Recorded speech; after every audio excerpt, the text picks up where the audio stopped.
Welcome to a first look at Microsoft Excel.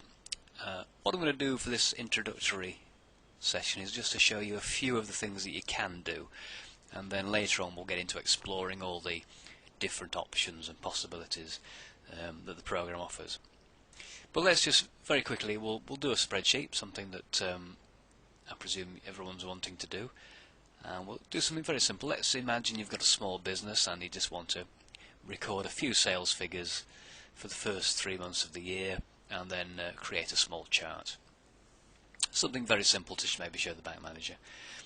So we'll start off by putting the title of the business in, and we'll call the business something very simple like XYZ Limited, and we might want to put what the spreadsheet is about, and it's recording sales of things. So there we are. That's what I'm going to put. So I've tapped that in, press the enter key, and we move down to the next row. What I'm going to do now is put some information in about what's actually on the spreadsheet. We'll put the labels in first. So I know I'm going to record the first 3 months of the year. So if I type in there January. Now I'm not going to press enter just yet. I'll show you something clever that Excel can do for me. I want to put in February and March in the next 2 cells. All I need to do is just put the mouse pointer at the bottom right of the cell there and just drag across, and you'll see it automatically puts February and March in there for me, which is very kind of it. It does all sorts of things like that. Months and other dates are very good for automatically filling in, and it'll fill in series of numbers and lots of other options, but we'll look at those later on. So I'll put in some details about what we're actually going to sell down here, and we're selling some very simple things.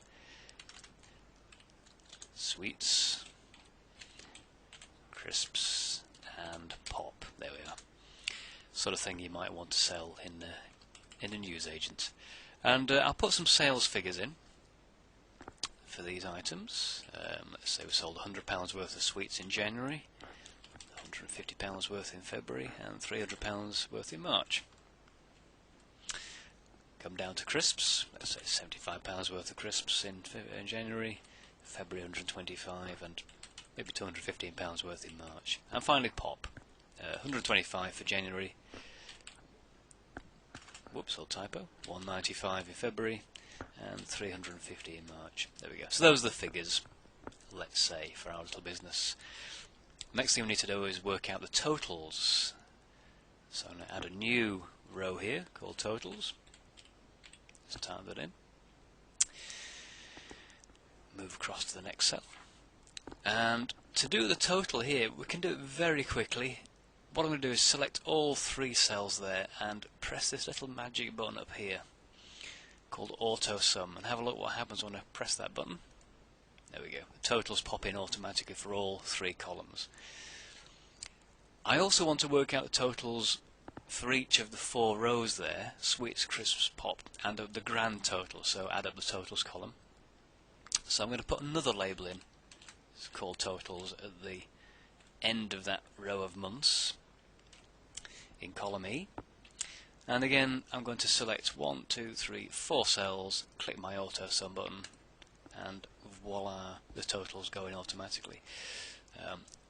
Obviously this 1635 figure is equal to that, and is also equal to that, so they should match. You can actually test this, so you might notice down here at the bottom of the screen, as I select the numbers, it automatically tells me what those are added up, so you can actually verify that Excel is calculating correctly, which I can promise you it does do. Well, that's our table of numbers. Looks very interesting, but it looks a bit plain, so I'm going to jazz it up a little bit, make it look interesting. First thing I'm going to do with our title is to make the title go across the whole table of numbers. And so I need to select all the cells that the title goes across, including right up to the end of the table. Little button here called Merge and Center. Click on that. What that does, it merges all those cells together, centers the actual text in the middle. We might make that bold, we might possibly underline it. There's some border options here, so underline it there, and give it a snazzy yellow background. There we go. I'm going to make the labels all bold. That's January, February, March, and totals, and sweets, crisps, pop, and totals. Make those all bold.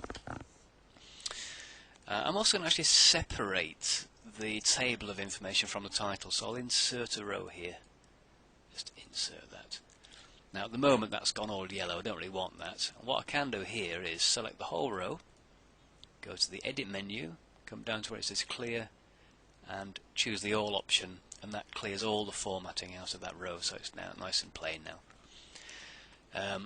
I might also want to make the totals all bold here, just to highlight those for anybody looking at it. So we select all those, bold, and I might even want to put a grid on the whole sheet. Now there is a grid there already, but when you print it the grid won't show up.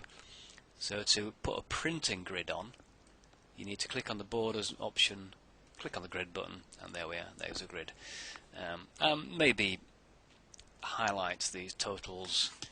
I'm going to highlight all the ones apart from the grand total and just put a little green background on there, and then I'm going to highlight the grand total and put a sort of an orangey background on as well. Okay, that's the numbers.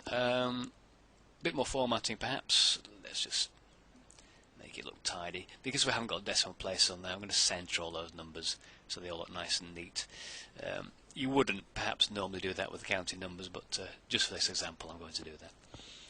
The last thing I want to do is create a chart just to illustrate how the different products compare month by month. To do that, all I need to do is select the 3 months and the 3 ranges of products, not the totals because that will distort the chart, so I leave the totals out, and then I go to my chart button here, click on that. The chart I want is already highlighted, and then all I need to do is click finish. There's my chart, just move it across so it's nice and tidily underneath. And so there's my spreadsheet with the chart. Now because I'm going to go and see the bank manager, I want to show him that I'm talking about money rather than just perhaps units of things.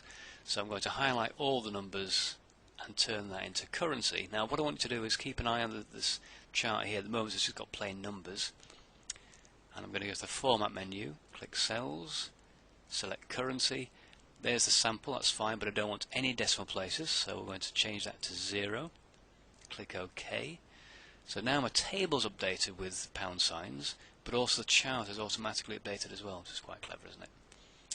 And there we are. That's a nice spreadsheet which I can take to the bank manager, and he will no doubt give me a loan of, well, who knows how much, or throw me out, one of those possibilities. So that's a first look at Excel. Shows you how quickly we can put some information together. And just finally, just to show you the whole point of using a spreadsheet rather than a scrap of paper and a calculator. If, let's say, I'd made a mistake on any one of those figures, normally I would have to go and recalculate everything. But here, let's say somebody comes along and says, well, you've made a mistake there. January should be £95 for sweets. If I type in 95, watch all the numbers change. Okay, you probably didn't see that, so it happened so quickly. I'll undo it. What will change is the total here, and the grand total. So I'll do that one more time. Keep an eye on those 3 cells. There we go. And you probably also didn't quite notice, but the chart will also have changed as well. I can show you that by making an extreme example. If I put 0 into sweets, now you can see that sweets is the blue bar. By taking £95 off that, we'll see the blue bar drop down quite dramatically on that chart on January. And there it goes. In fact, it disappears. So it shows you the chart automatically updates as you update the numbers. We'll put those back in. There we go. And that's the reason you use Excel. It just saves you so much time. It automates so many of the things that you would do manually and take hours. It can do in seconds. So now that you know that it's a good thing to do, let's go on and learn all about it and turn you into an Excel expert in the next session. Thank you very much.